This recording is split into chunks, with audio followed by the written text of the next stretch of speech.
Hey guys, thanks for watching another episode of Torchlight Sports. I'm Nicole Painter. We have Jake Tidwell with us here today to talk about the recent firing of Butch Jones, which if you didn't know by now that happened, then you probably should. So let's just jump right into it. Jake, thank you for coming. Absolutely. Okay, so obviously this is a decision that most fans think should have been made the whole season, if not even the end of last season. So what do you think that this decision means going forward for UT football? I think it's a good step in the right direction. I think it was time for both parties. I think it's best for Butch Jones to leave now so he can attempt to find another job, and I think it's best for Tennessee to move on because it was clear that the direction he was going wasn't working. Gotcha. Now, as far as timing goes, we know there's only 2 games left in this season. So financially, was this a good decision on UT's behalf? Should we just have let the season go on, finish with a losing season, and then look for a new coach, or was this an immediate decision that had to be made? I think it shows that the administration cares about winning, which is something that I know nationally the perception has been that Tennessee doesn't care about winning anymore, which I think this was a step in the right direction. And I think financially it wouldn't have really made a huge impact. You know, the money is really of no object to Tennessee because our football budget was operated at a profit of $80.6 million last year. So that covers his buyout and more. Yeah. So I really think, and especially with these last 2 games, it'll be great to have them both at home, have the stadium filled up, show people what Tennessee's really about, because now the fans are going to be excited again and they're going to show up to games. Gotcha. So you mentioned the UT football budget. So we know that Butch's buyout was a little over $8 million. So you don't think that's going to make a dent in the budget? You think it's manageable to pay him off now? I think especially with the contributions of the boosters to the potential future coach's salary and to Butch's buyout, I think it'll be more than enough. Okay, awesome. So let's talk about the interim coach that we have decided upon, defensive line coach Brady Hoke. What do you think? Is that a good call on Tennessee's behalf? I think so. I think it was a good decision to have Larry Scott and Bob Shute focus on their respective units, let them continue to coordinate the offense and the defense.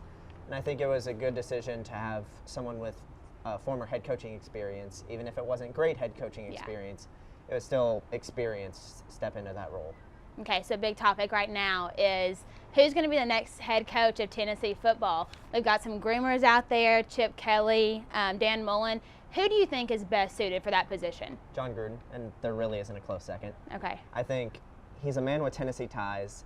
He's a man that loves the Vols. He loves Knoxville. He loves the Power T. He has elite experience in the NFL. He's won a Super Bowl.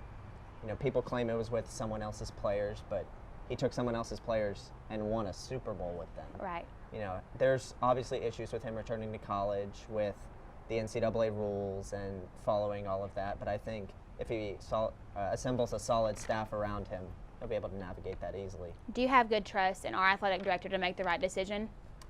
At this point, I'm placing my trust in John Kirk. Okay, all right. Okay, so this has obviously changed a lot of fans and probably players' attitudes going forward. We have 2 games left, both at home. How do you think this has really impacted the fans' decision, buying tickets, going to games? Because those have been low. The turnout's been low for games. Do you think this has made them more excited to come to games, or what do you think? I definitely think it's made fans a lot more excited. I think the opportunity to see a team not coached by Butch Jones is big for a lot of fans. Yeah. I think they're excited to not see the same mistakes repeated on the field over and over again.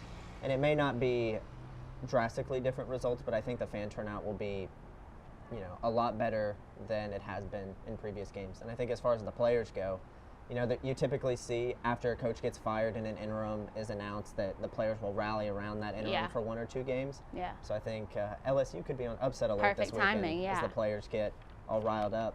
Yeah, and then what do you think, how do you think that we're actually going to do in the last 2 games? Not just from a Butch Jones is not here perspective, but just in general, you know, as a team, how are we going to face LSU and Vanderbilt? I think it comes down to injuries. I think if we don't have Drew Richmond and Brett Kendrick this week, Arden Key is going to kind of eat us up off the edge, and Darius Geis, I don't really think our rushing defense has an answer for him, so I could easily see us dropping 1 to LSU. And especially if Jarrett Garantano doesn't play and Will McBride starts again. I liked what I saw out of him, but I don't think he will, you know, carry the offense to victory over LSU. And I think against Vanderbilt, it'll be interesting because I anticipate us losing to LSU going into that game, needing to win to avoid the first 4-8 season in UT history. Yeah. And I think if we come out and we play hard, like we definitely have talent, and I think we match up with Vanderbilt very well, and I think it could be a great way to cap off the season. Okay, and then talking about bowl games, there's a chance of UT not making a bowl since 2013. What are your assumptions about that? Yeah, I think it would be a setback. I Yeah. think the extra bowl practices would help this young team and help them develop and help them grow. I don't foresee it happening. I don't foresee us making a bowl. I think it would be great too, but I think that's really a pipe dream at Yeah, this not point. so realistic. We really needed a win this past weekend if we wanted to make that happen. And then lastly, there's a lot of rumors that we have some recruits dropping because Butch Jones is not here.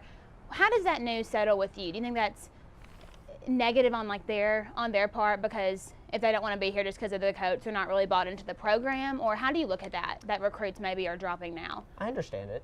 I understand it from a recruit's perspective. The man who's been recruiting you for 2, 3, even 4 years is now no longer here, and you want to take your time and look around.